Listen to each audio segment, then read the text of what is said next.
They say the title of the most dominant pitcher in baseball history is impossible to claim in the modern era. Too many greats, too many different generations. But what if I told you there was a stretch when one man, Jake Arrieta, didn't just dominate, he broke the sport? This isn't hype. This is a run so absurd, so statistically impossible that it still leaves fans shaking their head. A stretch where every time he took the mound, the other team was already beaten. Where the fear in hitters' eyes was as real as the filth on his pitches. And to understand just how insane it was, we have to go back to one summer night in 2015, June 21st, 2015. Arrieta takes the ball against Minnesota and throws a complete game shutout. No one knew it yet, but this was the first domino. From that moment, he would go on a run of dominance that modern baseball simply hadn't seen before.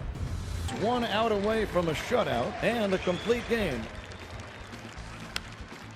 Fly ball to right center. Fowler's going to grab it. Shutout for Arrieta. He goes the distance.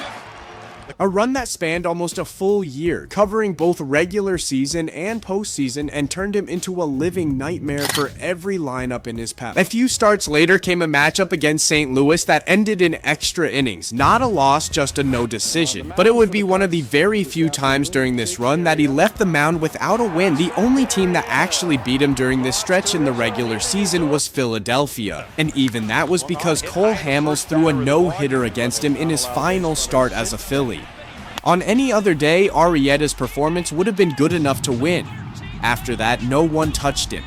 Start after start, he carved teams apart. He didn't just win, he embarrassed offenses, he fired shutouts against contenders, mowed down lineups on the road, and stacked win after win like it was nothing. And then came August 30th, 2015 at Dodger Stadium.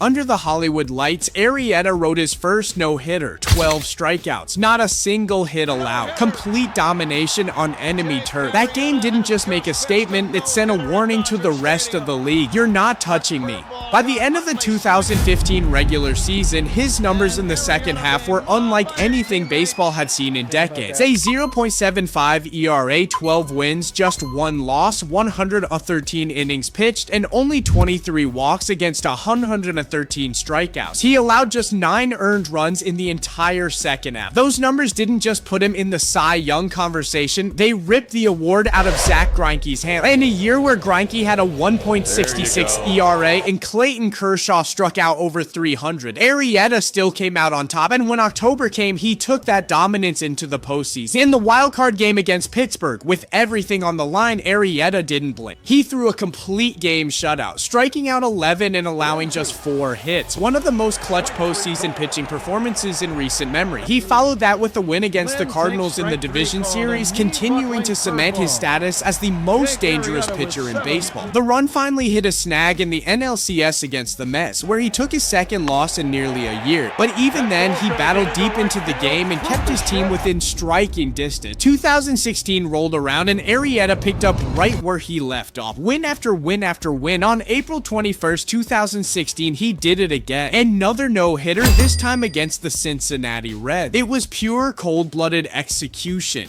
2 career no-hitters now in the bag, both inside a span where he had almost never lost. By the time the dust settled, the numbers looked like something out of a video game. 27 wins, just 2 losses, and 2 no-hitters in that stretch. A regular season ERA around 1 pause over those 29 starts from June 2015 to June 2016. He shut down teams at home, he shut down teams on the road, and in the biggest moments under the postseason lights, he was just as lethal. What made Arrieta's run so impossible to replicate wasn't just the stats, it was the way he pitched. His two-seam fastball had vicious late movement that tied hitters in knots. His slider darted out of the zone like it was on a string. His delivery was smooth but deceptive, hiding the ball until the last split second. And above all, he pitched with a cold, unshakable confidence that made it feel like the game was already over before it started. From that summer night in 2015 to his final masterpiece in spring 2016, Jake Arrieta was a force of nature. He didn't just go on a hot streak, he delivered one of the greatest pitching runs in baseball history, a stretch so dominant that it belongs in the same conversation as any season by Pedro, Randy, or Matta. And maybe the wildest part, even now, almost a decade later, many fans still don't realize they witnessed a level of dominance the game may never see again. Because for that one unforgettable year, Jake Arrieta wasn't just the best pitcher in baseball, he might have been the best the game has ever seen.